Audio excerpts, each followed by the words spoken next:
Assalamualaikum warahmatullahi wabarakatuh. Shalom, Om Swastiastu, Namo Buddhaya, Salam Kebajikan. Perkenalkan, nama saya Damar Prananda. Saya Joana Patricia Kamila. Saya Kanisa Firahasti. Saya Hana Rahmadana.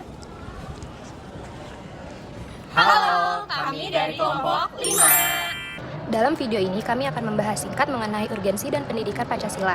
Tujuan dari video ini adalah untuk menjelaskan mengapa pendidikan Pancasila penting untuk generasi muda di Indonesia, sekaligus untuk menjelaskan mengenai dasar hukumnya sebagai bagian dari pendidikan nasional. Pancasila adalah dasar negara sekaligus panduan moral bangsa Indonesia. Pancasila membentuk karakter siswa maupun mahasiswa agar memiliki sikap gotong royong, toleransi, dan rasa cinta tanah air.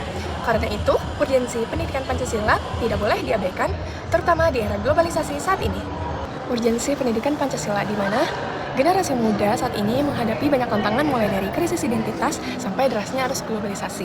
Nah, disinilah pendidikan Pancasila menjadi penting karena menanamkan nilai-nilai seperti kejujuran, gotong royong, toleransi, dan cinta tanah air sebagai fondasi karakter bangsa.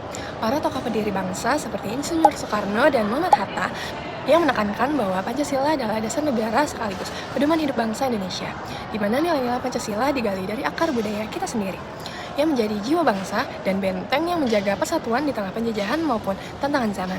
Itulah mengapa pendidikan Pancasila bukan sekadar mata kuliah, tetapi menjadi bekal moral dan karakter yang membentuk generasi penerus agar siap menjaga keutuhan bangsa sekaligus mewujudkan cita-cita nasional. Dasar hukum pendidikan Pancasila adalah landasan atau aturan yang menjadi acuan dalam penyelenggaraan pendidikan untuk menanamkan nilai-nilai Pancasila dalam ideologi dan falsafah negara Indonesia.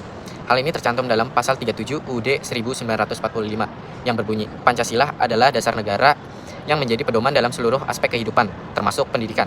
Nah, di poin keempat ini ada implementasi di sekolah.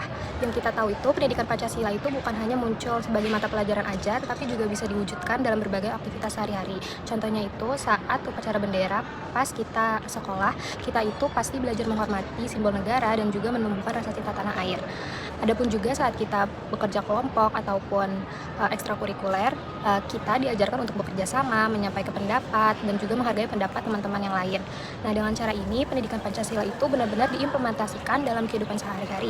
Bukan hanya sekedar teori dalam buku pelajaran, tapi benar-benar diimplementasikan di kehidupan nyata. Pendidikan Pancasila itu sangatlah penting untuk membentuk karakter di zaman sekarang.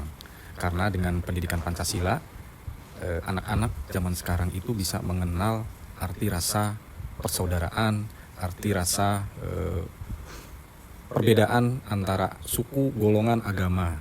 Karena bangsa Indonesia itu mempunyai banyak sekali perbedaan-perbedaan yang pastinya akan memberikan dampak untuk persatuan bangsa Indonesia. Sangat-sangatlah penting Pancasila itu untuk diterapkan di zaman sekarang.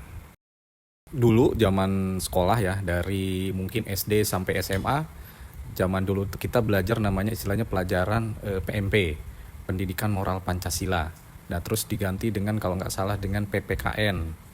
Itu pelajaran yang sangat memberi arti terkait Pancasila.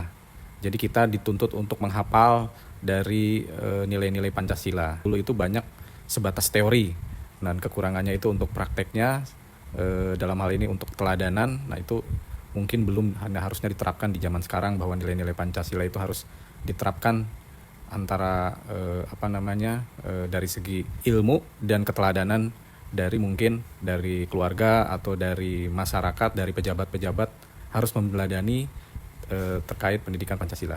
Selanjutnya ada tantangan dalam mengimplementasikan Pancasila. Yang pertama, globalisasi dan teknologi. Contohnya mengikis nilai Pancasila dengan budaya asing. Yang kedua, ada sikap individualistis, mengutamakan kepentingan pribadi di atas nilai komunal. Yang ketiga, ada pembelajaran yang kurang efektif, cenderung berfokus pada hafalan pasal. Yang keempat, ada kurangnya keteladanan. Contohnya, tokoh publik tidak memberikan contoh nyata.